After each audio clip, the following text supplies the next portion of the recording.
संत रामपाल जी महाराज एक ऐसे महान संत जिन्होंने अपनी सतभक्ति, तत्व ज्ञान, करुणा और सेवा के बल पर समाज में नई मिसाल कायम की है।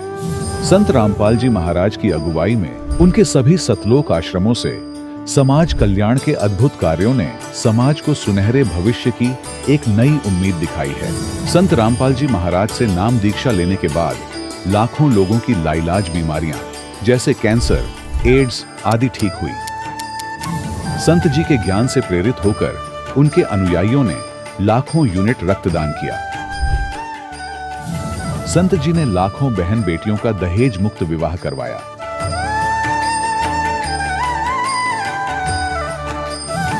संत जी ने लाखों लोगों का नशा छुड़वाया, करोड़ों उजड़े परिवार बसे। संत जी के आश्रमों में समागम के दौरान निःशुल्क नेत्र चिकित्सा, दंत चिकित्सा प्रदान की जाती है। संत रामपाल जी महाराज द्वारा समय समय पर पर्यावरण संरक्षण के उद्देश्य से बड़े स्तर पर वृक्षारोपण किया जाता है।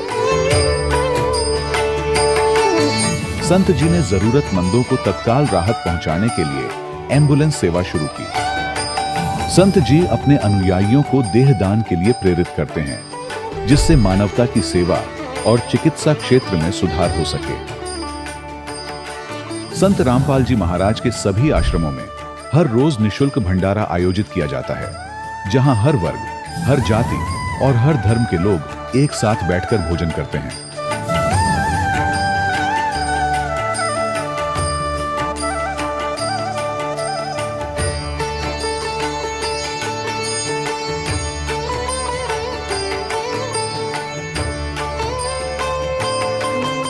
संत रामपाल जी महाराज की अन्नपूर्णा मुहिम ने गरीब और बेसहारा लोगों के जीवन में एक नई ऊर्जा और उम्मीद को जन्म दिया है।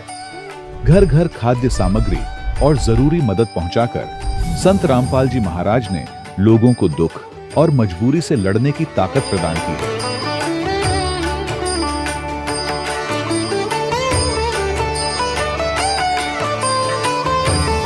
संत रामपाल जी महाराज द्वारा गरीब लोगों के लिए घर बनवाने का अद्भुत कार्य एक ऐसी मिसाल कायम कर रहा है जो सदियों सदियों संत जी की उदारता और दया भावना के तौर पर जाना जाएगा।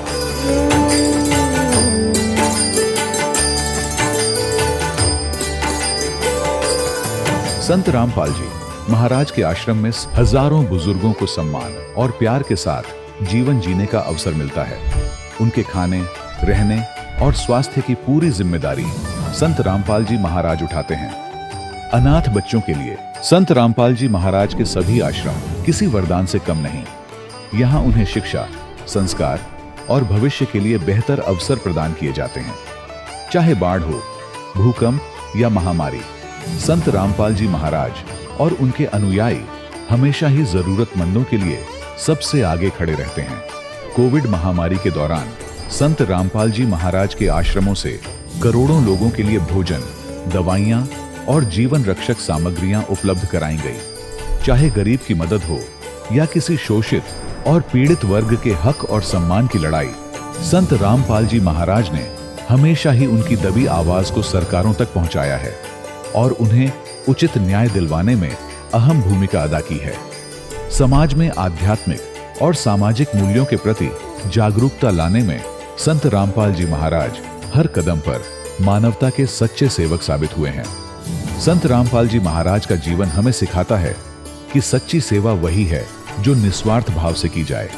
आइए हम भी इस महान सेवा के कार्य में इस महान संत से जुड़ें और संत रामपाल जी महाराज से नाम दीक्षा लेकर अपने जीवन को धन्य बनाएं।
प्रभु राम देव भगवान अल्लाह खुदा ईश आदि नाम एक ही शक्ति के हैं।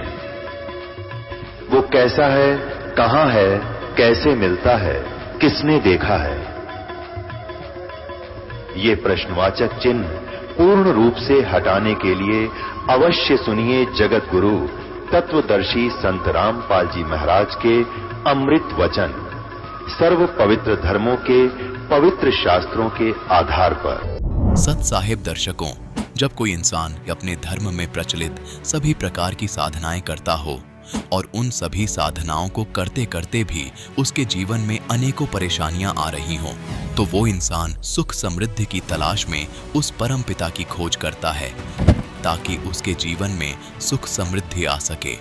दर्शकों, कुछ ऐसी ही कहानी थी झारखंड की रहने वाली आशा जी की, जो हर रोज दुख तकलीफों से गुजरती थी। इनके पिताजी रोज नशे की हालत में घर आते और घर में क्लेश करते थे। कभी कभी तो इनके पास खाने तक के पैसे घर में नहीं होते थे। लेकिन फिर एक दिन ऐसा आया जब आशा जी को मिली संत रामपाल जी महाराज जी की शरण। दर्शकों, ऐसा कौन सा ज्ञान संत रामपाल जी महाराज ने इन्हें दे दिया जिससे कि इनकी सभी तकलीफें बिल्कुल खत्म हो गईं। दर्शकों, आइए सुनते हैं आशा जी की कहानी इन्हीं की जुबानी। बहन जी नमस्कार। नमस्कार सर। क्या नाम है बहन जी आपका? आशा दासी। कहाँ से आए हैं आप? लातेहार जिला से, झारखंड। संत रामपाल जी महाराज जी से कब जुड़े आप? 2014 में। 2014 में संत रामपाल जी महाराज से नाम दीक्षा लेने से पहले आप क्या भक्ति साधना करते थे? यही देवी देवता। अभी क्या करते हैं आप? अभी संत रामपाल जी महाराज का भक्ति करते हैं। कौन सी क्लास में पढ़ते हैं? अभी 9th में। संत रामपाल जी महाराज से नाम दीक्षा कैसे लिया आपने? मेरे पापा नाम लिए थे संत रामपाल जी महाराज का, तो उन्हीं के माध्यम से हम लिए थे। संत रामपाल जी महाराज से नाम दीक्षा लेने के बाद आपको क्या क्या लाभ मिले? मेरा ये अब हुआ कि हम लोग पूरा फैमिली आश्रम गए थे, मुंडका आश्रम, तो वहाँ पे पूरा फैमिली थे। तो दोनों, हम एक तरफ से ट्रेन इधर आ रहा था तो हम लोग बीच में खड़ा हो गए ताकि हम लोग ट्रेन, उधर से भीड़ था स्टेशन, इस साइड में आ गए, तो दोनों तरफ से ट्रेन आ गया। तो उस टाइम भी हम लोग का पूरा फैमिली था। उस टाइम हमारा फैमिली पूरा प्रॉब्लम में थे। सतगुरु रामपाल जी, संत रामपाल जी महाराज जी उस टाइम हमें बचाए थे। और मेरा पेट दर्द, माथा दर्द और हमेशा प्रॉब्लम रहता था, सर दर्द, पैर दर्द, इतना दर्द करता था कि उल्टियाँ भी होती थी, यहाँ तक की थी। कभी कभी ठंड, कभी गर्मी, इतना घबराहट हो जाती थी कि अब दवाई खाने बिना हम नहीं रह पाएंगे, इतना बुरा। और गुरुजी की कृपा, संत रामपाल जी महाराज की कृपा से इतनी दया हुई कि आज हम दवाई तो क्या, दवाई का नाम तक नहीं लेते हैं। और सुई भी लेना पड़ता था, अब तो ये भी नहीं होता है गुरुजी की कृपा, संत रामपाल जी महाराज की दया से। घर में पापा नशे करते थे, आते थे, मारते थे, मम्मी को पीटते थे नशे वगैरह में, और पैसे मांगते थे, पैसे पीने के लिए। और घर में हम खाने के लिए अनाज नहीं होता था तो पापा पैसे कहाँ से देते? घर चलाना मम्मी को ही होता था, पापा नहीं चलाते थे। गुरुजी की इतनी दया हुई परमात्मा संत रामपाल जी महाराज के कि आज हमारे घर में गुरुजी की कृपा सब नाम लिए परमात्मा के शरण में आए हैं सब। और आज तो हमारे घर में इतने सब, अब पहले लड़ाई इतने होते थे, अब परमात्मा की कृपा संत रामपाल जी महाराज की दया से अब कोई लड़ाई झगड़ा नहीं होती, शांति रहे। एक बार मेरे बड़े भैया थे, उसका इतने बड़े एक्सीडेंट हुआ था कि डॉक्टर ऐसा बोल दिया था कि अब वो जी नहीं पाएगा। तो सब बोले कि घर वाले, बगल वाले सब बोले कि तुम्हारा भैया अब नहीं रहेंगे दुनिया में। पर हमको ऐसा लगता था कि है परमात्मा, जिलाने वाले हैं, वो कोई है मेरे भैया को बचा सकते, वो ही है संत रामपाल जी महाराज जी, वही बचा सकते हैं और कोई नहीं बचा सकते हैं। पापा भी टूट चुके थे, मम्मी भी टूट चुके थे। मम्मी बोली कितना जवान बेटा मेरा कैसे खो सकते हैं अपने आप में, और हम भी डरते थे कि मेरा भैया कुछ नहीं होगा। परमात्मा की कृपा इतना हुई, संत रामपाल जी महाराज की कृपा से इतना दया हुई कि आज देखिए मेरा भैया अभी स्वस्थ है। आप भगत समाज को क्या संदेश देना चाहते हैं? भगत समाज को यही संदेश देना चाहती हूँ कि संत रामपाल जी महाराज से आइए, दीक्षा लीजिए, बहुत लाभ उठाइए परमात्मा का, भक्ति कीजिए। सब रोग, सब कुछ बीमारियाँ परमात्मा सब ठीक कर देते हैं। पूरा किसी दवाई ना सुई कुछ लेना नहीं पड़ेगा। संत रामपाल जी महाराज जी फ्री में ही सबका इलाज करा दे रहे हैं, सिर्फ नाम लेने से। आप हजारों किलोमीटर दूर झारखंड में रहते हैं, आप लोगों का इतना विश्वास संत रामपाल जी महाराज में कैसे है? हमारे अंदर इतने दुख थे, बहुत ज़्यादा दुख थे। परमात्मा की कृपा, संत रामपाल जी महाराज के वेदों के अनुसार सब कुछ बताया, इसलिए हम लोग फिर नाम लिए। और पहले तो ऐसे कि कभी कभी हम तो खाली पेट ही सो जाते थे। आज परमात्मा देखिए इतनी बड़ा दया हुई, कभी कभी सोचते हैं कि ये वो दिन अब वापस नहीं आए। परमात्मा का दया इतना राजा हुआ कि आज देखिए आप, कभी कभी तो लगता है काश भी खाना है, बिना खाए हुए सोएंगे, पर परमात्मा की कृपा से उस दिन भी हम लोग को याद आता है। उस दिन भी हम लोग को खाली पेट सोने नहीं दिए परमात्मा, फिर भी कहीं से कहीं अनाज आया घर में और हम लोग खाएं और सोए। आप भगत समाज को क्या संदेश देना चाहेंगे? भगत समाज को यही संदेश देना चाहती हूँ कि संत रामपाल जी महाराज का नज़दीक केंद्र देख के, और आप लोग पीली पट्टी चलती है, उसमें नंबर दिया गया है, आप कॉल करके कांटेक्ट करके आप नाम दीक्षा ले सकते हैं। बहुत सारे टीवी चैनलों पर संत रामपाल जी महाराज का सत्संग आता है, जरूर देखिएगा। बहुत बहुत धन्यवाद। सत्य साहेब। दर्शकों, अभी आपने सुने संत रामपाल जी महाराज से दीक्षा प्राप्त करके सुखी हुए भक्त के अनुभव। अब देखिए जगत गुरु तत्वदर्शी संत रामपाल जी महाराज के मंगल प्रवचन। कि कोई सर्प ना हो और मेरे पति को ना डस ले। उसने और गौर से देखा, ध्यान से देखने से पता चला है तो बालक है। तो उसने अपने पति से कहा, जी देखियो देखियो, देखो बच्चा डूबेगा, बच्चा कमल के फूल पर जल में। अब नीरू नहा रहा था ऐसे ऐसे करके, गोते लगा रहा था। वो कह रहा कि नीमा तो कति मेंटल होगी, तेरा दिमाग चल गया, अब तुझे जल में भी बच्चे दिखाई देने लगे, तो मान मेरी बात, ज्यादा वहम छोड़ दे।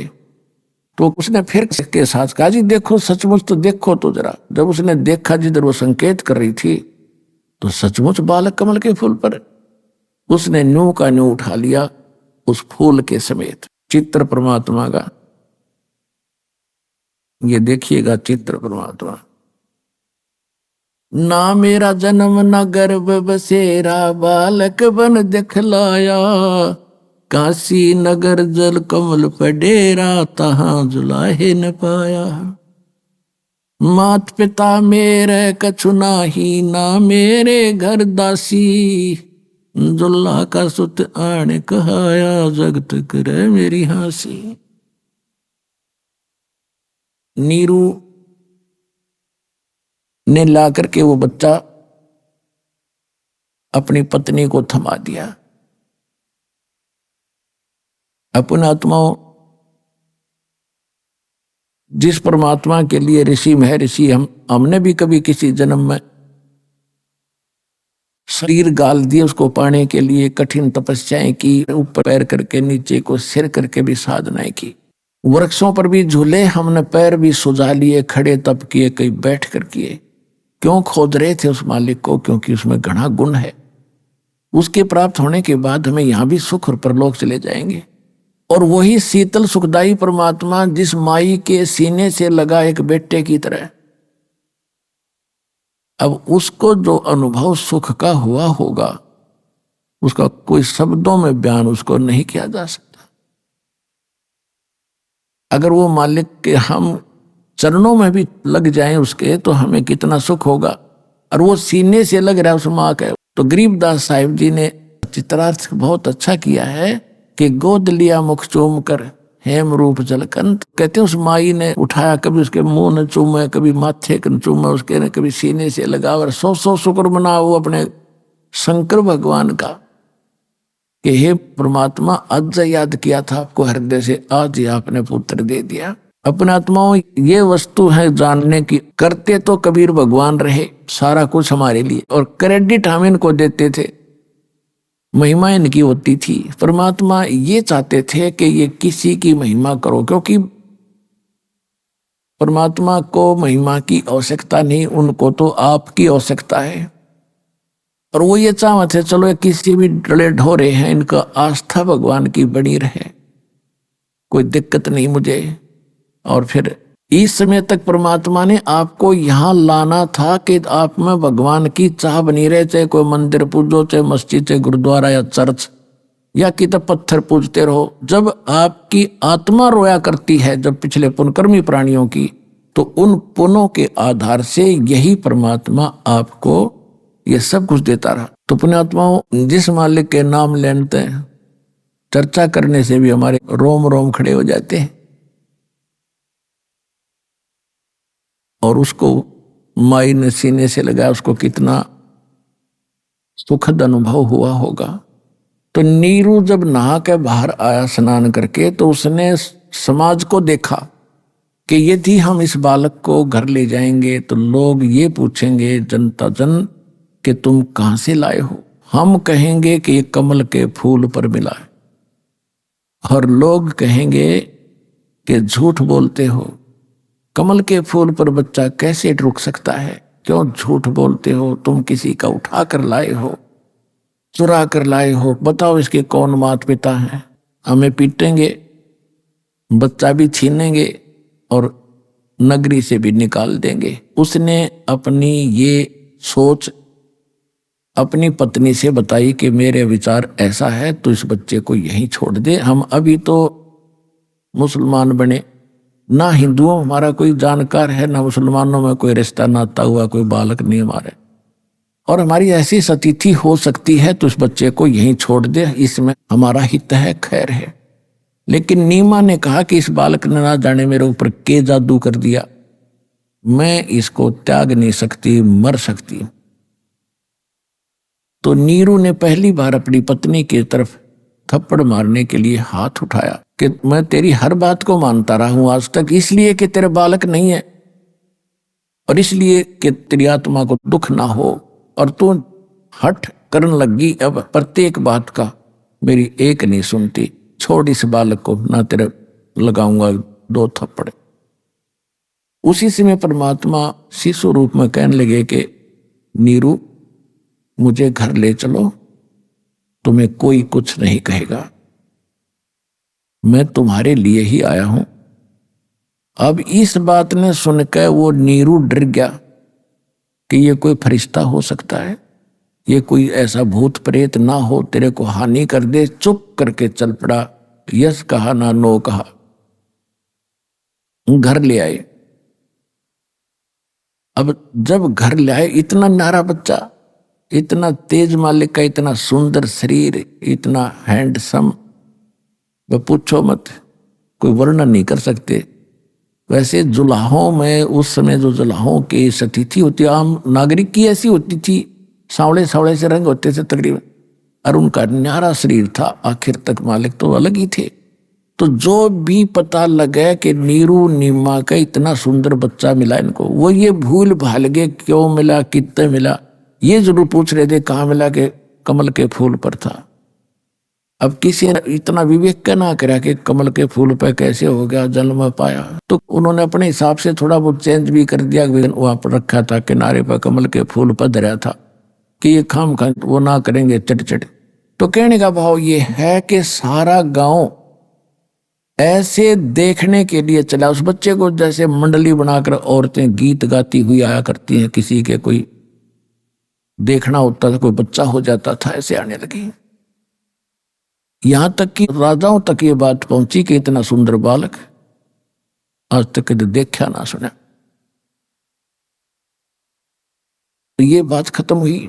उसके बाद जब बच्चा 25 दिन का हो गया, ना दूध पीवे ना अन्न खावे, कुछ भी नहीं खाओ पीवे। नीरू और नीमा दोनों चिंतित हुए, लेकिन नीमा माँ को ज्यादा टेंशन होती है। वह तो सारा दिन उनके मुंह की तरफ देखती रहती थी बच्चे को, और दूध वो पी नहीं रहा था, और स्वस्थ ऐसे था जैसे बच्चा किलो दूध पीता हो डेली। इतना उसका शरीर स्वस्थ हो रहा था, फल रहा था, फूल रहा था। अब 25वां दिन जब निकला तो नीमा ने फाइनल कर लिया कि हे शंकर भगवान, आपने अपनी दासी की एक अर्ज सुनी थी और इस संसार में जीने की एक आस जागी थी। ये बच्चा आपने देना ही नहीं था दाता, अगर ये ऐसे मरना था तो। अब ये दूध पी नहीं रहा, अब ये कभी भी मर सकता है। भूखा बच्चा 1-2 दिन निकाल सकता है, और ये मरेगा, साथ मरूंगी मैं। अब इस संसार में मेरा जिया नहीं जागा। कोई व्यंग कसेंगे, कोई ताने लगावेंगे कि किरा किच का बच्चा लाए थे ठाके, इसलिए तने संभाला, कोई ना मार दिया। एक कलंक मेरे सिर पर और रखा जागा, और इसके बिना मैं जी नहीं सकती। ये कति हृदय में मान लिया। परमात्मा तो अंतर्यामी है, उनको मालूम था कि मैं तो मरूना पर या बुढ़िया जरूर मर जाएगी। इसलिए उन्होंने शंकर भगवान को प्रेरित किया। परमेश्वर के रिमोट से चलता सारा जीव। शंकर भगवान अपने शिवपुरी में, शिवलोक में ऊपर से एकदम उसका कसक हुई कि मुझे कौन पुकार रहा है। एक साधु रूप बनाकर संत का, और शंकर भगवान वहां आ गए और कहा, माई क्यों रो रहे हो, क्या बात है। और वह इतनी बुरी तरह रो रही थी कि उसके मुंह से शब्द निकल नहीं पा रहे थे। तो शंकर भगवान ने यानी साधु रूप में कहा, माई क्या बात है। तो उसने कहा रोती रोती ने कि महाराज जी मेरे दुख को ना सुनो, मेरा दुख बहुत भारी है, आपके सतर का नहीं है। तो उसने कहा कि माई कहते हैं कि अपना दुख किसी को बता दे तो हल्का हो जाता है, आप बताओ तो हो सकता है मैं कुछ कर सकूं। तो उसने बताया कि पहले हमारे संतान नहीं थी और हम एक सरोवर पर स्नान करने जाते हैं। एक दिन मैंने अपने भगवान शंकर भगवान को याद किया था, हृदय से पुकारा था। उसी दिन मेरी पुकार सुनी, कमल के फूल पर एक बालक दिया उसने। और अब ये 25 दिन का हो गया महात्मा जी, ना ये कुछ खाता ना पीता। ये तो निश्चिंत है कि इसकी मृत्यु होगी और साथ मैं मरूंगी, मैं सुसाइड करूंगी, मैं जीऊंगी नहीं। ये फाइनल फैसला है, नो रो रही हूं कि ये भगवान ना देते तो अच्छा, तो दे कर ले रहे हो। तब शंकर भगवान ने कहा कि तेरा बेटा ला माई कहाँ पर है। वो लाई उठाकर, माई ने सोचा साधु संत कुछ वरदान दे देते हैं, इसके चरणों में डाल देती हूँ, बच्चे को जीवन रक्षा कर देंगे। जो ही परमात्मा को, कबीर जी को, बालक को शंकर भगवान के चरणों में जमीन पर डालना चाहा तो परमात्मा ऐसे हवा में उड़ गए और शंकर भगवान के सिर के समान इतनी ऊंचाई पर आकर न्यू के न्यू रुक गए। अब उस माई ने सोचा, नीमा ने, कि इस बाबा जी में गजब की करामात है, इसने मेरा बच्चा हवा में उड़ा दिया, देख न्यू का न्यू डांट दिया। तो फिर शंकर भगवान ने ऐसे हाथ किया जैसे बच्चे को हाथ में लेते हैं, परमात्मा वहां से उसके हाथों में आ गई। तो इन लीलाओं को देखकर नीमा की आशा जागी कि अवश्य मेरे बच्चे का कुछ समाधान ये संत जरूर करेगा। तो जब परमात्मा को शंकर भगवान ने गोदी में लिया तो दोनों की नजर मिली। तो शंकर भगवान ने परमात्मा के हाथ देखे, क्योंकि ये जंतर मंतर पर लोगों का दिल डांटते हैं। परमात्मा के हाथ को देखकर कहा, माई तेरा बेटा मरे को नहीं, ये मरने वाला नहीं है, इसकी तो बहुत लंबी उम्र है। तो नीमा ने कहा कि महात्मा जी इन सुख की सांत्वना से मेरा दिल नहीं डटेगा, यो बच्चा कुछ पीवेगा तो मेरा दिल डटेगा, ना तो मुझे इस सुख की सांत्वना से संतोष नहीं हो सकता। कुछ भी बात बनाओ, अविनाशी है, ये कैसे जिएगा, जो मरने वाला है। तब परमात्मा ने कहा कि शंकर भगवान इनको कहो एक कुंवारी गाय ले आवे, कुंवारी गाय ले आओ बछिया, जिसके साथ बैल ना लगा हो, कभी टच ना की हो। और एक कुम्हार के घर से पवित्र पात्र ले आओ, कोई बरोला हांडी यानी कोई मटका मिट्टी का छोटा। तो उसने ऐसा ही कहा कि माई अपने पति को बुलाओ, वो भी आ गया। उससे पहले क्या था कि नीरू भी साधु संतों के पास जाता था, ये भोजन नहीं करता, उसके विषय में सबसे प्रार्थना करते थे, सब जंतर मंत्र भी कर लिए थे, पर कोई असर नहीं हो रहा था। वही नीरू उस दिन रामानंद जी के पास गया हुआ था और रामानंद जी से सारी कहानी बताई कि स्वामी जी मुझे एक ऐसा ऐसा बालक मिला हमारे को, और 25 दिन हो गए उसने कुछ नहीं खाया, कि जंतर मंत्र बताओ। तो उन्होंने कहा कि भाई कहाँ मिला था, कि लहर तारा तालाब पर। कब मिला था, कि इस दिन मिला था। तो उसने जो अष्टानंद वाली बात सुनी थी वो कुछ हृदय में आई, लेकिन उनका ये ना दचाई थी कि ऐसे भगवान कमल के फूल पर स्वयं आ गया होगा, तो उसने उसको ध्यान नहीं दिया। तो उसको समाधान बता दिया कि ये कोई ब्राह्मण विद्वान पुरुष है, पिछले जन्म का कोई सिद्ध पुरुष है, इसके लिए तुम एक कुंवारी गाय ले आओ बछिया, जिसके साथ बैल टच ना किया हो, और उसके सामने खड़ा कर दियो, वो अपने आप दूध देवेगी, वो दूध पिला दी। तो तो ये बात नीरू के जची नहीं कि इस पंडित जी ने अपने यहां से मुझे टालने के लिए ये बेतुकी बात करी है, कुंवारी गाय कैसे दूध देगी।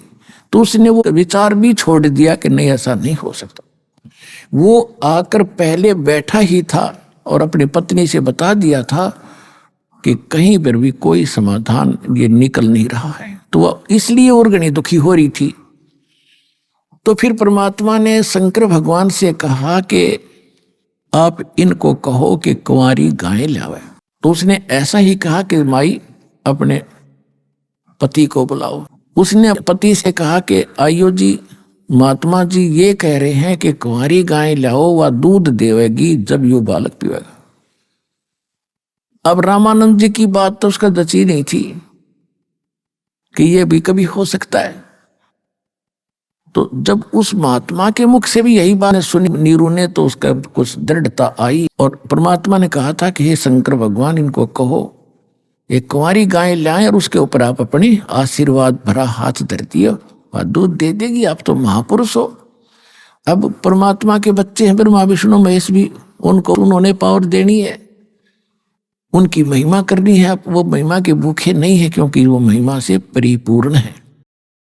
कहते हैं बड़े बड़ाई ना चाहे, ये छोटा बहुत एतरावे, जो प्यादा फर्जी हो वो टेढ़ा मेढ़ा जावे। कबीर साहब कहते हैं जो समर्थ हैं वो महिमा की चाह नहीं करते, जो ओछे होते हैं वो घने, वही ज्यादा अपनी महिमा की भूख रखते हैं, वो ज्यादा अटपट करते हैं। जैसे जो फर्जी रास्ता होता खेतों में आपने देखा होगा, किसी के किलों के बीचों बीच बना लेते तो कहते हो टेढ़ा मेढ़ा जाता है, वो अस्थायी होता है। और जो सही रास्ता होगा वो तो बिल्कुल स्ट्रेट जाता है, वो पक्का होता है, उसमें डिस्टर्बेंस नहीं होती। तो कहते हैं बड़े बड़ाई चाहे नहीं और छोटा बहुत इतरावे, और जो रास्ता फर्जी हो फर्जी वो टेढ़ा मेढ़ा जावे। तो कहने का भाव ये है कि परमात्मा ने महिमा की भूख नहीं थी और जो लीला वो करते हैं वो करनी ही थी। तो उसी समय नीरू गया, एक बच्चिया लाया 1.5 वर्ष की, एक कुमार के घर से एक बर्तन ले आया। कबीर परमात्मा के आदेशानुसार शंकर भगवान साधु रूप में खड़े थे, कुमारी बच्चिया के कमर पे हाथ मारा, थपथपी दिया आशीर्वाद की तरह। उसी समय लंबे लंबे सतन हो गए और नीरू नीचे बैठा था पकड़े उस पात्र को, और वो दूध की धार बह चली और पात्र भरते ही वो रुक गई। बोलो सतगुरुदेव की।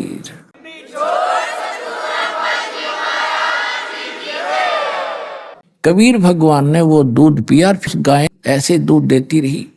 तो परमात्मा के परवरिश की लीला कुंवारी गायों से हुई आज से 600 वर्ष पहले, जो भगवान प्रकट हुए थे। अब परमात्मा को पहचानने के लिए हमने अपने ही सदग्रंथों का सहयोग लेना पड़ेगा कि हु इज गॉड, परमात्मा कौन है। परमात्मा वही है जिसकी डेफिनेशन और जिसके सब गुण मेरिट्स हमारे सदग्रंथों में मिलते हों, क्योंकि वेदों को पूरा विश्व मानता है कि परमात्मा की सही जानकारी है। हिंदू धर्म के लिए तो ये एक आभूषण है, एक गहना है।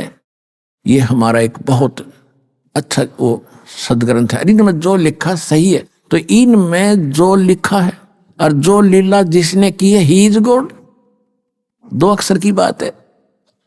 अब आपको दिखाते हैं, आज का लिखा इतिहास नहीं है, 600 वर्ष पहले परमात्मा ने जो लीला की थी और धर्मदास जी ने लिखी थी भगवान की महिमा, आपको सदग्रंथों से दिखाते हैं, कबीर सागर से दिखाते हैं। ये देखिएगा कबीर सागर संपूर्ण 11 भाग खेमरा श्री कृष्णदास प्रकाशन मुंबई से प्रकाशित है। कबीर सागर कबीर पंथी भारत पथिक स्वामी युगलानंद बिहारी द्वारा पुरस्कृत मुद्रक एवं प्रकाशक है खेमरा श्री कृष्णदास, अध्यक्ष श्री वेंकटेश्वर प्रेस, खेमरा श्री कृष्णदास मार्ग मुंबई। इसमें एक ज्ञान सागर नाम का अध्याय है। इसके 73 पृष्ठ पर दिखाते हैं ज्ञान सागर, ये खंड है, अध्याय है कि इसमें यहां से चला रहा है शंकर वचन। तो तोरे घर पंडित अधिकारी, झूठ बोल कर बोलहु नारी, हरि कमला सम देखो ज्ञाना, बुद्धिवंत तुम पुत्र सुज, ये तुम्हारा पुत्र सुजाना, सुनकर महिमा पुत्र की नारी धरे तो पाओ, हे स्वामी मम इच्छा स्वर्ण वचन सुनाओ। कहाँ जलाना कहाँ की आवा, ये काफी वार्ता है इसके अंदर, लेकिन हम अपने मतलब की सुने। शंकर भगवान कह रहे हैं 73 पृष्ठ पे। फिर वो चले गए वहां पर रामानंद जी के पास, उधर से नीरू। अब यहाँ देखो प्रश्न नंबर 74 पे ज्ञान सागर का हम यहां से पढ़ेंगे। अब रामानंद जी के पास जाकर के नीरू ने क्या कहा कि सुन जुल्हा मन भयो आनंदा, जिमी चकोर पायो निश्चंदा, ले सुत चले हर्ष मन कीना। परमात्मा को तालाब से उठाकर ले आए। अर्थात सो पुन असबोल ही दीना, अगले जन्म जब होए तुम्हारा, तुम्हें पठावे यम के तैनारा। ये कबीर साहब ने उनको कही थी। फिर कहते सुत काशी को ले चले, सुत माने बेटे को, बच्चे को, लड़के को, लोग देखन ता आओ, और अन्न पानी भखे नहीं, जुल्हा शोक जनावे। को खा पी नहीं रहा था इसलिए जुल्हा दुखी हुआ। तब जुल्हा मनकीन तिवाना, रामानंद सो कहीं उत्पाना, मैं सुत पायो बड़ो गुणवंता, और कारण कौन बखे नहीं संता। रामानंद जी से कह रहे नीरू कि हे महात्मा जी, मुझे एक बहुत ही सुंदर और गुणवान बालक मिला है, वो कुछ खा पी नहीं रहा, इसका कारण और समाधान बताएं। देखिएगा, तब जुल्हा मन कीन तिवाना, रामानंद सो कहीं उत्पाना, मैं सुत पायो बड़ो गुणवंता, कारण कौन बखे नहीं संता। रामानंद ध्यान तब धारा, जुल्हा सो तब वचन उचारा, पूर्व जन्म तम ब्राह्मण जाति, हर सेवा कीनी भली भांति, कुछ तब सेवा हरि की चूका, अर्थात भयो जुल्हा का रूपा, प्रीति प्रभु गए तो लेनी, ताते उद्यान में सुत तो दीनी। कि परमात्मा ने तुझे जंगल में यो पुत्र दिया है। नूरी नहीं है, नीरू मिसप्रिंट है। अब नीरू बोला कि हे प्रभु, जस की नो तस पाया, आर्त हो तो दर्शन आयो। रामानंद बता रहे हैं कि पहले जन्म में तू ब्राह्मण था और तूने कोई परमात्मा की भक्ति में कमी कर दी, जिस कारण तो धारण कर रूप में जुल्हा का घर जन्म हुआ। अब नीरू कह रहा है परमात्मा, पहले तो मैंने जो करी सो भर ली, पर ईब मेरे पर जो संकट आ गया, इसका निवारण बताओ। हे प्रभु, दस की नो तस पायो, आर्थ हो तो दर्शन आयो, सो कहियो उपाय गोसाई, बालक अक्षुदावंत कुछ खाई। रामानंद अस युक्ति विचारा, तुम सुत कोई ज्ञानी अवतारा। रामानंद जी ने कहा कि तुम्हारा बेटा कोई विद्वान पुरुष पूर्व जन्म का है, और बचिया जाही बैल नहीं लागा, सो ले ठाड़ करो ते आगा। एक बचिया ले आओ जिसको बैल ने टच ना करया हो, और दूध चले ते थन ते धरो छिपाई, अक्षुदावंत जब बालक हो तब तो देव खुलाई। अब जुल्हा एक बछिया ले आवा और चला दूत कोई मरम न पावा। चलो दूत जुल्हा हरसाना, राख छिपाई कहो नहीं जाना। अब यहां कहते हैं दूध तब पीवत नाम कबीरा, और खेलत संत संग मत धीरा। अब ये तो लीला की परमात्मा ने 600 वर्ष पहले,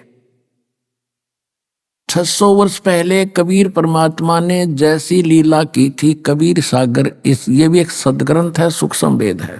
तो ये तो है परमात्मा का प्रैक्टिकल जो उन्होंने किया कलयुग में, ये प्रमाण है। कोई आज का लिखा ग्रंथ नहीं है। ये कोई नहीं सोचे मैं महापुराण खातिर रामपाल ने 20 साल पहले लिख लिया होगा ना, ये तो 600 वर्ष पहले धर्मदास जी के द्वारा लिखा गया।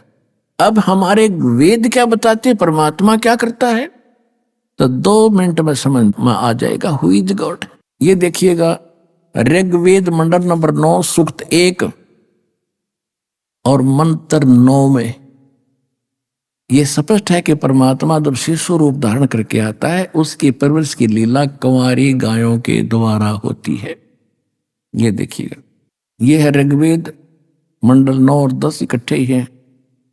प्रकाशक सार्वदेशिक आर्य प्रतिनिधि सभा, महर्षि सिद्धांत भवन, रामलीला मैदान, नई दिल्ली। और ये है महर्षि दयानंद सरस्वती कृत, और ये है मुद्रिक Prince offset printers 1510 Pataudi house रियागंज नई दिल्ली।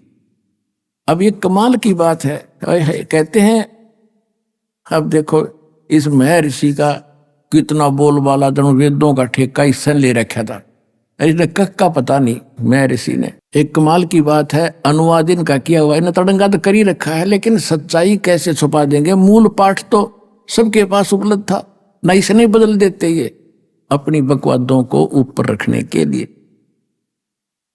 अब देखो ये है ऋग्वेद 9वां मंडल और प्रथम सूक्त का प्रथम मंत्र यहां से शुरू होता है। इसमें एक तो ये देखो, सोम माने परमात्मा, यानी सोम का अर्थ है सोम स्वभाव परमात्मन, यानी शीतल स्वभाव वाला भगवान। ठीक है, सोम। अब हम चलते हैं इसी ऋग्वेद मंडल नंबर 9 के सूक्त। यह है ऋग्वेद मंडल 9 सूक्त 1 मंत्र। हम 8 दिखाते हैं आपको। इसमें क्या लिखा कि उस पुरुष को, परमात्मा को उग्र गतियां प्रेरणा करती हैं, यानी संसार में जब ऐसी परिस्थितियां हो जाती हैं, हाहाकार मच जाता है, बुरा हाल हो जाता है, तो उस समय वो परमात्मा एक सुंदर शरीर धारण करके पृथ्वी पर आता है। ये देखो, उस पुरुष को उग्र गतियां प्रेरणा करती हैं और भासमान शरीर को वह पुरुष माने वह परमात्मा प्राप्त होता है। अब इन्होंने तो ठेका ले रखा था जनता को भ्रमित करने का, अड़ंगा अनुवाद करने का। अब देखो शुरू से इस मंडल नंबर 9 के सूक्त 1 से लेकर और 6 तक ये यूं करते आ रहे हैं, हे परमात्मा, हे परमात्मा, यानी परमात्मा की महिमा है इसमें। और वहां जाकर इन्होंने घुमाना शुरू कर दिया, पुरुष लिखना शुरू कर दिया। अब पुरुष माने परमात्मा ही होता है, आपको बहुत बार बताया। ये देखिए ऋग्वेद मंडल नंबर 9 सूक्त 1 का मंत्र 1 में हे परमात्मन है परमात्मा की महिमा। इसके 2 मंत्र में देखो, ये 2 नंबर मंत्र है ऋग्वेद मंडल नंबर 9 सूक्त 1 मंत्र 2 में हे परमात्मा आप, और तीसरे मंत्र में हे परमात्मा, और चौथे मंत्र में हे परमात्मा, और 5वें मंत्र में हे परमात्मा, और 6ठे मंत्र में ये देखो ऋग्वेद मंडल नंबर 9 सूक्त 1 मंत्र 6 में हे परमात्मा। इन 7 में जाके इनका समझ में आई कि बात बदलनी पड़ेगी। उस पुरुष को, पुरुष मानी परमात्मा, यहाँ 8वें में यहाँ परमात्मा क्यों ना लिखा कि ये चाहते हमारी बेइज्जती हो जाएगी तो सच्ची लिख दी था गए। इनका ये विधान है कि भगवान निराकार है, कभी मनुष्य शरीर में आता ही नहीं, कहीं स्थान पर नहीं रहता। महर्षि दानव का फाइनल विधान है कि परमात्मा एक स्थान पर नहीं रहता, निराकार है और वो सर्वव्यापक है। बस इतनी सी उनकी थ्योरी। और वेद क्या बता रहे? वेदों को सत्य मानते हैं कि वेद में जो लिखा वो सत्य, हम और किसी बात को नहीं मानते। तो ईब आपने मानना चाहिए सच्चाई को। अभी आपने सुने संत रामपाल जी महाराज के मंगल प्रवचन। आइए अब सुनते हैं संत रामपाल जी महाराज से नाम दीक्षा लेकर सतभक्ति करके अद्भुत लाभ प्राप्त करने वाले अनुयायी के विचार। दर्शकों, आज हम आपको संतोष जी से मिलवाने जा रहे हैं, जो करनाल हरियाणा की निवासी हैं। संतोष जी का जन्म ब्राह्मण परिवार में होने के कारण ये हमेशा से ही धार्मिक साधना में संलग्न रही, परंतु फिर भी इन्हें अपने जीवन में हमेशा कुछ अधूरा सा महसूस होता रहा। संतोष जी ने परमात्मा की सच्ची अनुभूति के लिए विभिन्न आध्यात्मिक मार्गों की ओर कदम भी बढ़ाया। इन्होंने ब्रह्मा कुमारी पंथ, आसाराम जी का पंथ और कबीर पंथ के संत बिलास जी से भी नाम दीक्षा ली, लेकिन फिर भी इनकी परमात्मा प्राप्ति की ये तलाश अधूरी ही रही। लेकिन आज संतोष जी का कहना है कि संत रामपाल जी महाराज से नाम दीक्षा लेने के बाद मेरी परमात्मा प्राप्ति की तलाश पूरी हो गई। आखिर संतोष जी ऐसा क्यों कह रही हैं? सुनते हैं संतोष जी की कहानी उन्हीं की जुबानी। नमस्कार जी। नमस्कार जी। क्या नाम है जी आपका? मेरा संतोष नाम है जी। बहन जी आप कहाँ से आए हैं? करनाल से आई हूँ जी। बहन जी, संत रामपाल जी महाराज से नाम दीक्षा आपने कब ली? 5 जुलाई 2018 को ली जी। संत रामपाल जी महाराज से नाम दीक्षा लेने से पहले क्या आप कोई भक्ति साधना भी करती थी? मेरा जन्म ब्राह्मण परिवार में हुआ जी, और हमारे पिताजी वेद शास्त्रों को पढ़ते थे। बचपन से ही हम सुनते थे, तो मन में एक बहुत ही जिज्ञासा हुई कि परमात्मा की प्राप्ति इस जन्म में अवश्य करनी है, चाहे मेरे को जंगलों में जाना पड़े, कोई गुरु बनाना पड़े, साधु बनना पड़े, ये बहुत ही इच्छा थी। और हमारे पिताजी के पास पंडित लोग आया करते थे, तो मैं उनसे बहुत ही क्वेश्चन किया करती थी कि आखिर सबसे बड़ा भगवान कौन है। कि जैसे हम विष्णु पुराण पढ़ते हैं तो उसमें विष्णु की महिमा, शिव पुराण पढ़ते हैं तो उसमें शिव की महिमा, दुर्गा पुराण पढ़ते हैं तो दुर्गा की महिमा, इनमें से एक ही हम परमात्मा को क्यों ना याद करें जो जड़ हो, जो सबसे ऊंचा हो। ये मन में बहुत संकल्प चलते थे। और मैं जैसे जैसे प्रश्न करती थी लेकिन संतुष्टि नहीं होती थी, कोई भी जैसे ऐसा मतलब उत्तर नहीं दे पाते थे। वो कहते थे ये तो ऐसे है जैसे कोई दूल्हा होता है और शादी के टाइम पर वो घोड़ी पर सवार होता है, बड़े छोटे सब उसके साथ में उसके पीछे पैदल पैदल चलते हैं, तो ऐसे ही भी जो पुराण हमने पढ़ी, जो शास्त्र पढ़ा, उसी की महिमा आएगी और बाकी तो सब साथी होते हैं। तो इस प्रकार से वो करते थे, लेकिन मन में संतुष्टि नहीं होती थी। और ऐसे बहुत ही भक्ति, पूजा, व्रत सब कुछ करती थी मैं, जैसे सनातन धर्म या हिंदू धर्म में किया जाता है। और हमारा फिर यहाँ पिताजी शहर में एक मंदिर में रहते थे पुजारी के रूप में, तो वहाँ पर पास में एक ब्रांच थी ब्रह्मा कुमारी जी की, उस ज्ञान के संपर्क में आई। और सब देवी देवता वहाँ पर ये बताया जाता है कि ये जो देवी देवता हैं ये हम ही थे पिछले जन्मों में, और आज हम कर्मों के अनुसार ऐसे इंसान बने हैं, भी पुरुषार्थ करने से फिर दोबारा से हम ऐसा ऊंचा पद पा सकते हैं। तो मन को बहुत अच्छा लगा और उसमें लंबे टाइम तक मैं जुड़ी रही। सन 86-87 में मैं उनके संपर्क में आई थी। लेकिन कई जैसे मन में क्वेश्चन रह जाते थे कि ये पशु पक्षी हैं, ये आत्माएं कहाँ से आती हैं, इनका घर कौन है, इनको कौन भेजता है। लेकिन फिर भी होता था कि आखिर जीव तो इनके अंदर भी हैं, दूसरी योनियों में जो 84 लाख योनियाँ बताई जाती हैं, तो इनकी भी तो कोई हिस्ट्री होगी। ये कहाँ जाती है, कहाँ से आती हैं, ये आत्मा परमात्मा से क्या कनेक्शन है, आखिर हम कहाँ जाते हैं। फिर भी कई क्वेश्चन होते थे, तो उनसे बड़ी बड़ी बहन जियों से हम पूछा करते थे, तो वो सब यही कहते थे कि बाबा ये अंत में बताएंगे, जब दुनिया का अंत टाइम होगा, 2000 तक ये बताते थे कि दुनिया का विनाश हो जाएगा।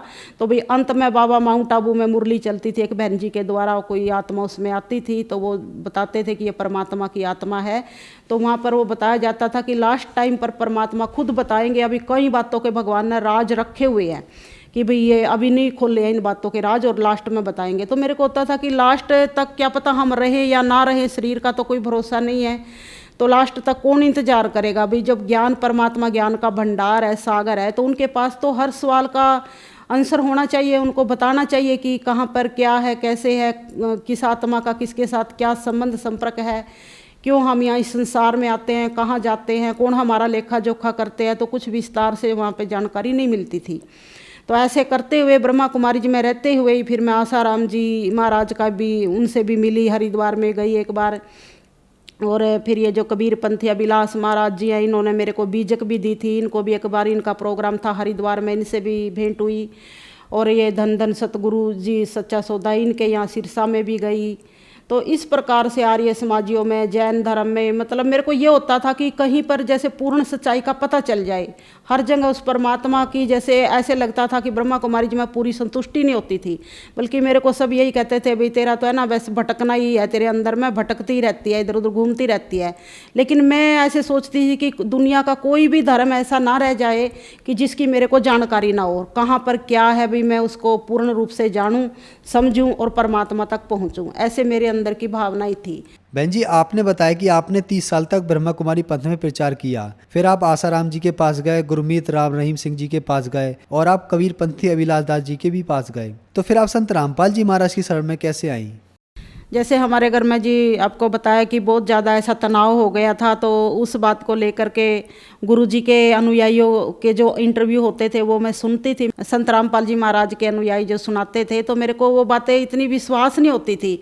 ऐसे लगता था कि जैसे ये सब अनपढ़ हैं या अंधश्रद्धा के वशीभूत होकर के ऐसा बोल रहे हैं, या इनको कुछ लालच दे करके ऐसा बुलवाया जा रहा है, ऐसी ऐसी मेरे मन के अंदर भावनाएं आती थी।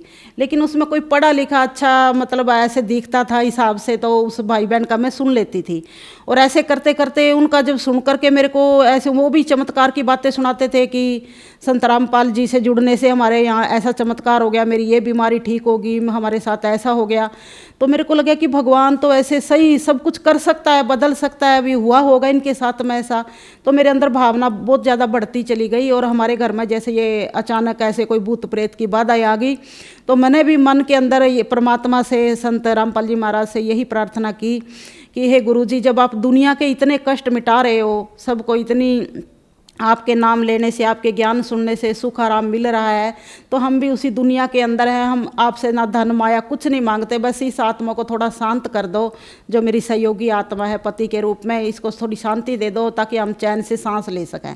ऐसी मैंने एक मन में संकल्प किया, परमात्मा से प्रार्थना लगाई और 2-4 दिन के अंदर तो मैंने ऐसा चमत्कार देखा कि जो कभी मतलब सुनता भी नहीं था किसी की बातें, वो टीवी के आगे बैठ करके ज्ञान सुनने लगे गुरु जी का।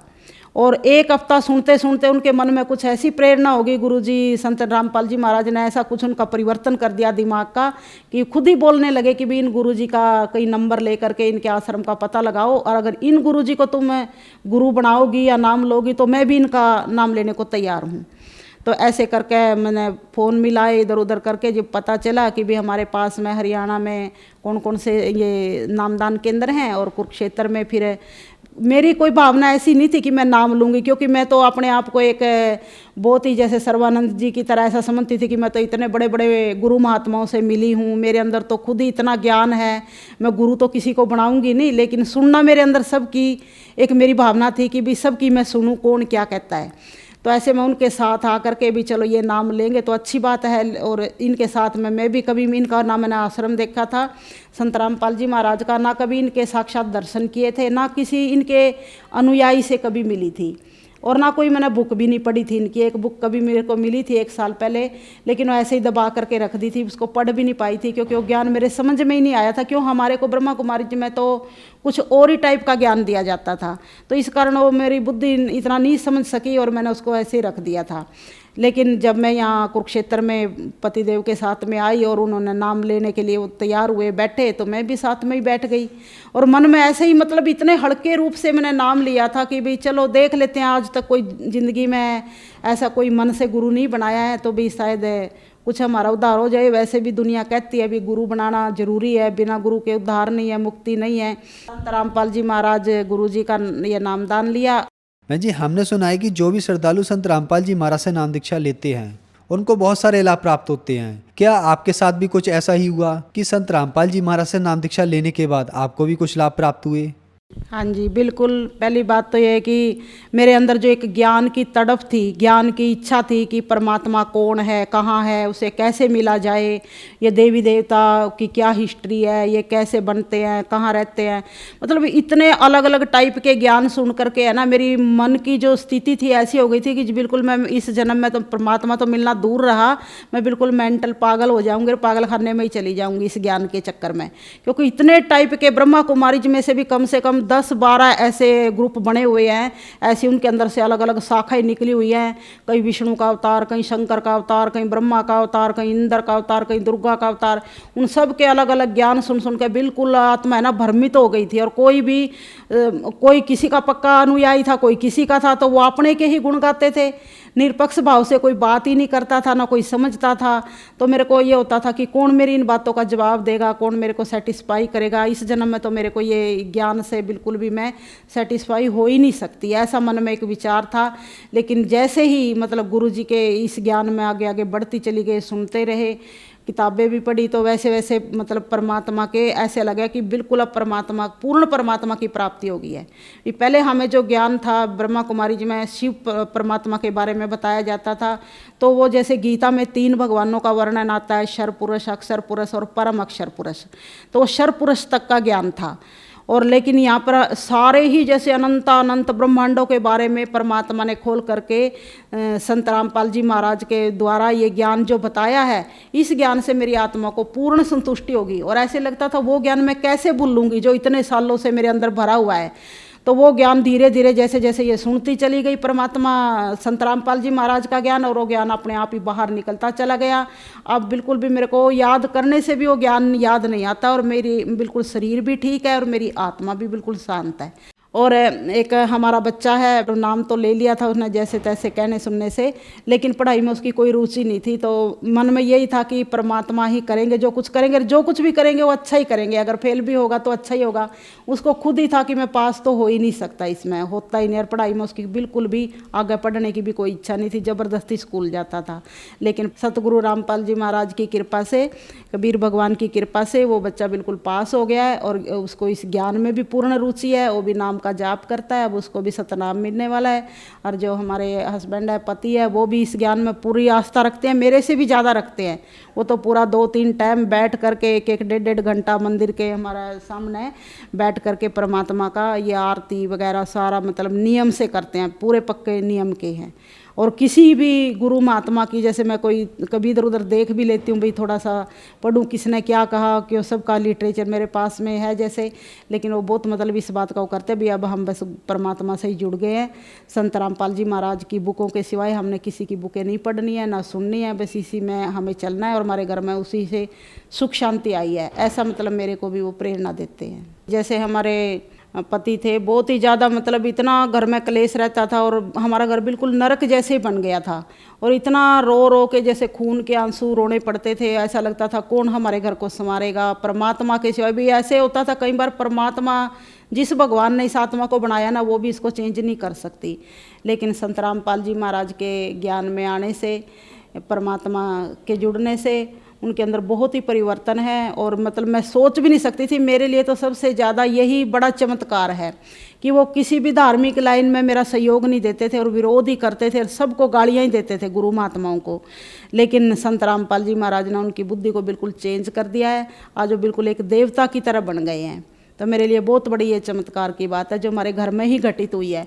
और जैसे जैसे फिर मेरे ही शरीर पर भी इतनी दवाइयाँ खाती थी, पूरा थैला साथ में लेकर बैठती थी, उठती थी कि अब ये खानी है, घंटे बाद ये खानी, आधे घंटे बाद ये खानी, इतनी दवाइयाँ, पता नहीं क्या क्या, कहीं गैस की, कहीं किसी दर्द की, कहीं बीपी की, कहीं शुगर की, कहीं ताकत की, खड़ा ही नहीं हुआ जाता था, चक्कर आते थे, इतनी मतलब दवाइयाँ खाती थी दुनिया भर की। ऐसा लगता था अब मेरा इन बीमारियों से, इन दवाइयों से छुटकारा नहीं हो सकता। कभी बोलती थी मेरे को उस हॉस्पिटल में डाल दो, कभी रामदेव के यहाँ डाल दो, भी वहाँ पे पड़ी रहूँगी, अपना जैसे कैसे ठीक होती रहूँगी, 1 साल 2 साल 6 महीना जो भी लगेगा, असल तो इलाज है ही नहीं। ये तो बोलते हैं, कहते शुगर का कोई इलाज नहीं है, इस बीपी का भी कोई इलाज नहीं है, तो कहते हैं तो ज़िंदगी भर चलती हैं ये बीमारियाँ, तो और दवाइयाँ खानी ही पड़ती हैं और परहेज भी करने पड़ते हैं, डॉक्टर लोग ये बोलते हैं जी। तो वैसा हम मान भी चुके थे। और फिर जैसे धार्मिक संस्थाओं में जाते थे, ब्रह्मा कुमारी जी में भी ये कहते हैं भी कर्म का जो लेखा जोखा है पिछला, वो तो ये हमारे कर्मों के आधार से हमारे यहाँ बीमारियाँ लगी हुई हैं, कोई हमारे शरीर में कमी आ जाती है, ये तो हमें कर्मों के आधार से भोगना ही पड़ेगा, इसको तो कोई काट ही नहीं सकता। भाई जो वहाँ पे जो शक्ति आके जो आत्मा कोई ज्ञान बोलती थी, वो भी कहती थी मैं इसमें कोई चेंज नहीं कर सकता, ये तो तुम्हारे कर्म का हिसाब किताब है। लेकिन यहाँ पूर्ण परमात्मा ने संत रामपाल जी के द्वारा जो ज्ञान दिया है, वो उसमें पूरा ही हमारे शरीर की बीमारियां भी खत्म हो गई, दवाइयां भी छूट गई, और हमारे घर में सुख शांति भी आ गई। और जैसा मतलब एक परिवार में एक स्वर्ग जैसा माहौल बन गया कि बच्चे ने भी स्वीकार कर लिया और पति ने भी ज्ञान मान लिया, और मेरी आत्मा भी पूरी संतुष्ट होगी। जो एक भटकना थी कि सच्चाई कहाँ पर है, पूर्ण सच्चाई कहाँ पर है, पूर्ण परमात्मा कहाँ पर है, एक पूर्ण गुरु कहाँ पर है, वो मेरे को संत रामपाल जी महाराज के चरणों में आकर के मेरी वो बिल्कुल तड़प पूरी हो चुकी है, और मैं पूर्ण रूप से परमात्मा की शरण में आ चुकी हूँ। बहन जी, हम आपसे एक सवाल पूछना चाहेंगे कि इस चीज़ को आपसे बेहतर कौन जानता है। आपने 30 साल तक ब्रह्मा कुमारी पथ में रहकर रिसर्च की भक्ति पर, फिर आप आसाराम जी के पास गए, गुरमीत राम रहीम सिंह जी के पास गए, अभिलाष दास जी के भी पास गए। आपके मन में रहता था कि ये आत्माएं कहाँ से आती हैं, कहाँ जाती हैं। फिर आप संत रामपाल जी महाराज की शरण में आए, आपको इन सब बातों की जानकारी मिली। तो हिंदू धर्म के कुछ श्रद्धालु कहते हैं कि संत रामपाल जी महाराज ब्रह्मा विष्णु महेश की भक्ति छुड़वाते हैं। ऐसे ही मुस्लिम धर्म, सिख धर्म, ईसाई धर्म के श्रद्धालु कहते हैं कि संत रामपाल जी महाराज हमारे धर्म की भक्ति छुड़वाते हैं। तो इसके पीछे क्या सच्चाई है? क्या संत रामपाल जी महाराज से नाम दीक्षा अगर किसी धर्म के व्यक्ति को लेनी है तो उन्हें क्या अपने धर्म की भक्ति छोड़नी पड़ेगी? संत रामपाल जी महाराज जो ज्ञान देते हैं वो चारों धर्मों के वेद शास्त्र ग्रंथों, बाइबल, कुरान के अनुसार ही ज्ञान देते हैं। वो किसी भी धर्म की काट नहीं करते हैं, किसी धर्म के विरोध में नहीं बोलते हैं, बल्कि उनके धर्मशास्त्रों में क्या लिखा हुआ है, कोई अपनी तरफ से मनगढ़ंत बात भी नहीं बताते हैं। वो जैसे और ऋषि मुनि महात्मा गुरु लोग ऐसे टाइम पास कराते रहते हैं कई कई घंटा, ऐसा कुछ भी नहीं है। वो इतना यथार्थ ज्ञान इतनी गंभीरता के साथ बताते हैं कि आज इतना पढ़ा लिखा समाज है, हमें उस ज्ञान को, चाहे मुस्लिम धर्म से ताल्लुक़ रखने वाली आत्माएं हैं, चाहे क्रिश्चियन धर्म से ताल्लुक़ रखती हैं, चाहे हिंदू धर्म से हैं, तो किसी की भी वो पूजा पाठ नहीं छुड़वाते हैं, बल्कि यथार्थ जानकारी कि वाकई में पूर्ण परमात्मा कौन है, जिसने ये अनंत ब्रह्मांड बनाए, ये सृष्टि बनाई, ये प्रकृति बनाई, ये सूर्य चांद बनाए, वो परमात्मा कौन है और उसकी हम कैसे पूजा कर सकते हैं, उसको कैसे हम पहचानें और कैसे उससे अपना बुद्धि योग लगाएं और कैसे इस काल के लोक से अपना छुटकारा पाए। कोई भी आज कोई भी धर्म में देखो हम जाते हैं तो ये नहीं कोई भी क्या गारंटी ले सकता, कोई भी ये ज्ञान नहीं देता है कि तुम इस जन्म मरण से भी छुटकारा पा सकते हो, तुम इन कर्म बंधनों से भी छुटकारा पा सकते हो। कहते हैं सब कर्मों का हिसाब भोगना ही पड़ेगा, ये तो जन्म मरण का जो चक्कर है ये तो अनंत कोटि जन्मों से हम ऐसे ही भोगते आ रहे हैं। हमारे ऋषि मुनि भी सब हमारे बड़े बड़े बुजुर्ग सब ऐसे ही इस भवसागर में गोते खाते आ रहे हैं, तो हमें भी ऐसे ही चलना है। लेकिन पूर्ण परमात्मा कबीर साहिब ने संत रामपाल जी महाराज के द्वारा हमको ये ज्ञान दिया है कि हम इन देवी देवताओं की किस ढंग से पूजा करें, यथार्थ पूजा भक्ति क्या है, ब्रह्मा विष्णु शंकर की, दुर्गा माता की, काल ब्रह्म की, किस तरह से उन मंत्रों के माध्यम से कैसे हम उनको खुश रख सकते हैं और फिर उन पर जो टहनियों पे फल लगेंगे। संत रामपाल जी महाराज किसी भी धर्म की पूजा नहीं छुड़वाते हैं, बल्कि उनके ही धर्म ग्रंथों में क्या लिखा है उसको स्पष्ट करके विधिवत पूजा करवाते हैं। तो सभी भाई बहनों से मेरा ये अनुरोध है, मेरी प्रार्थना है कि संत रामपाल जी महाराज के ज्ञान को कम से कम 2-4 महीना अवश्य सुन कर देखें। नाम तो आप जब आपको अच्छी तरह समझ में आ जाए भले तभी ले, लेकिन इस ज्ञान को समझे। मनुष्य योनि तो एक अहम योनि है और योनियों की अपेक्षा, क्योंकि इस योनि में ही हम परमात्मा के ज्ञान को समझ सकते हैं। अगर ये अवसर हमने खो दिया तो फिर कभी भी हमको ये अवसर ज़िंदगी में नहीं मिलने वाला। इसलिए परमात्मा संत रामपाल जी महाराज के द्वारा जो ज्ञान दे रहे हैं, इस ज्ञान को आप घर बैठे टीवी के माध्यम से, आजकल तो इंटरनेट फ़ोनों के माध्यम से, बुकों के माध्यम से कैसे भी हासिल करके इस ज्ञान को सुन के समझ के और अपने मनुष्य जीवन का जो आपका लक्ष्य है उस लक्ष्य को पा सकते हैं। बहन जी, पहले आप 1986 से ब्रह्मा कुमारी पंथ से जुड़े रहे, उसके बाद आप आसाराम जी के पास गए और भी बहुत सारे गुरु आपने बनाए, तो क्या आपने कोई गलती तो नहीं की? क्योंकि लोग कहते हैं कि गुरु नहीं बदलना चाहिए, गुरु बदलना पाप है। जैसे कई लोग कहते हैं कि गुरु नहीं बदलना चाहिए, ये गलत हो जाता है। अगर गुरु बदलेंगे तो गुरु तो एक ही होता है। जैसे कई उदाहरण देते हैं कि भी जैसे पति होता है, खसम होता है, तो एक ही होना चाहिए, कहीं नहीं हो सकता। इसी प्रकार से वो गुरु की तुलना करते हैं। लेकिन गुरु जी के माध्यम से हमें ये इस बात की जानकारी मिली है कि अगर एक गुरु के पास हमें पूर्ण ज्ञान नहीं मिलता है, पूर्ण मुक्ति की प्राप्ति नहीं होती है, तो गुरु बदलने में जैसे कोई मरीज होता है, अगर हमारा एक डॉक्टर से इलाज नहीं होता है तो हम दूसरा डॉक्टर बदलते हैं, तीसरा बदलते हैं, चौथा बदलते हैं, कई बदलने पड़ते हैं क्योंकि हम अच्छा होने की कामना रखते हैं। तो इसी प्रकार से गुरु भी हम बदल सकते हैं। परमात्मा कबीर साहिब ने भी ये गुरु जी के माध्यम से भेद खोला है कि भी हम गुरु बदल सकते हैं और गुरु बदलने में ही हमारी जब भलाई है, हमको उससे अच्छी ज्ञान मिलता है, अच्छी प्राप्ति होती है, तो इसलिए हमें गुरु बदलने में कोई बुराई नहीं है। बहन जी, जो श्रद्धालु आज आपको देख रहे हैं, आप उन्हें क्या संदेश देना चाहेंगी? जो भी गुरु महात्माओं से, किसी से भी, आसाराम जी के अनुयायी हैं, धन धन सतगुरु के अनुयायी हैं, और ख़ास करके जिस ब्रह्मा कुमारी संस्था में मेरा इतना कीमती समय बीता है, उन सभी भाई बहनों के लिए मैं एक यही रिक्वेस्ट करती हूँ कि आप इस ज्ञान को, संत रामपाल जी महाराज के ज्ञान को हल्के में ना लेवें। इस ज्ञान को आप अवश्य समझें, सुने और अपने जीवन को सफल बनाएं। बहन जी, संत रामपाल जी महाराज से कैसे जुड़ सकते हैं? संत रामपाल जी महाराज के कई चैनलों पर सत्संग आते हैं। चैनलों के नीचे एक पट्टी चलती है जिस पर इनके नामदान या जो इनके भाई जो आगे आपको पता बता सकते हैं, उनसे संपर्क करके आप ना किसी भी, अब तो हर जिले में ये परमात्मा संत रामपाल जी महाराज के नामदान केंद्र खुले हुए हैं, तो आप नामदान केंद्र पर जाकर की दीक्षा ले सकते हैं। धन्यवाद बहन जी। सत साहिब जी।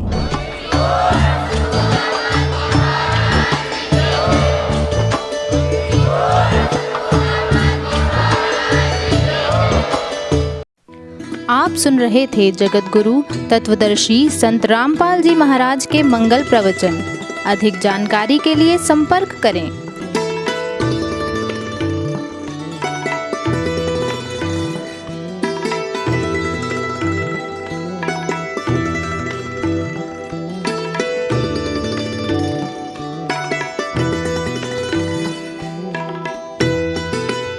जगत गुरु तत्वदर्शी संत रामपाल जी महाराज जी के पावन सानिध्य में भक्ति की अलख जगाने तथा श्रद्धालुओं को सत्य भक्ति मार्ग का रास्ता दिखाने हेतु कनाडा के लोकप्रिय channel the TV NRI channel पर जगत गुरु तत्वदर्शी संत रामपाल जी महाराज जी के मंगल प्रवचनों का प्रसारण प्रतिदिन सुबह 7:30 बजे से 8:30 बजे तक तथा रात्रि 7:30 बजे से 8:30 बजे तक किया जा रहा है। इस सत्य भक्ति मार्ग को अपनाने के लिए अधिक से अधिक सत्संग प्रसारण देखें। इस सत्संग प्रवचन का सीधा प्रसारण संत रामपाल जी महाराज लाइव सत्संग YouTube चैनल और जगत गुरु संत रामपाल जी महाराज फेसबुक पेज पर भी देख सकते हैं।